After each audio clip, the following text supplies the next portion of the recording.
on the seam between emotions and rationality.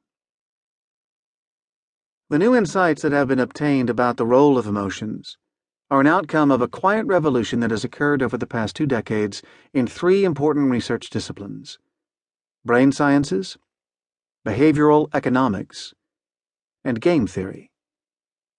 These 3 together have, in recent years, expanded our understanding of all aspects related to human behavior. If, in the past, emotions were studied mainly in psychology, sociology, and philosophy, while rationality was the preserve of economics and game theory, today, both the study of rationality and the study of emotions are active research subjects for scholars in all those fields.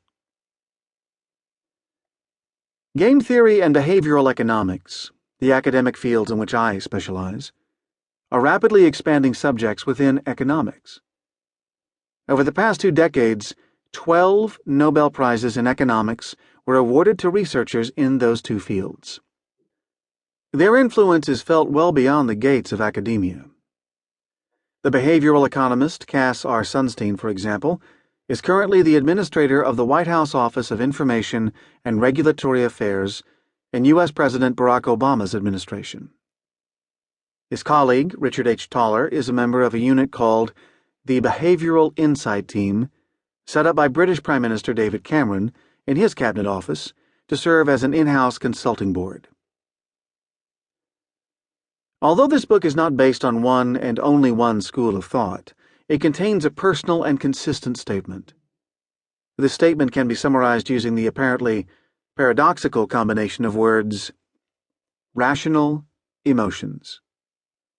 Research in behavioral economics and the popular literature that it has spawned, including books composed by my friends Dan Ariely and Daniel Kahneman, tends to concentrate on mental deviations that lead us away from rational decision-making, and in some cases can harm us. In my opinion, this is an overly pessimistic position. In contrast, I will try to point out how emotions serve us and further our interests, including our most material and immediate interests. It's impossible to conduct a discussion on this subject without making use of 2 important research fields: game theory and the theory of evolution. Game theory, which is essentially the study of interactive decisions, is necessary because humans are social creatures who interact with their environments. The game-theoretic approach enables us to understand the roles that emotions and other behavioral characteristics have within a context of social interaction. Without it, we would be exposed to only one side of the coin, and we would have only a partial understanding of our own behaviors. The theory of evolution is also vital for understanding human behavior. An evolutionary claim is intended to explain how a behavioral characteristic helps, or has in the past helped, human species to survive. Like physical developments in humans and other living creatures, human behavioral developments are the results of a package deal.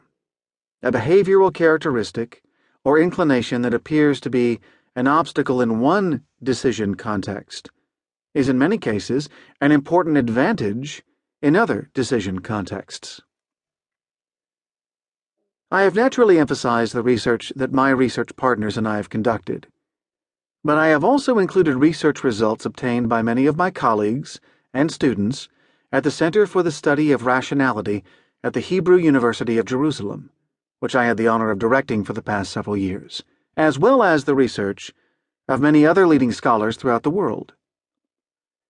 These research efforts are based on both theoretical insights and laboratory experiments, which over the past several decades have come to replace the surveys and questionnaires that had previously been the main empirical study tools of the social sciences.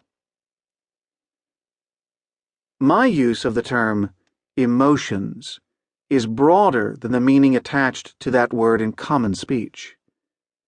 I include as emotions not only concepts such as anger and worry, which are regarded by everyone as emotions, but also concepts that are typically thought of as social norms.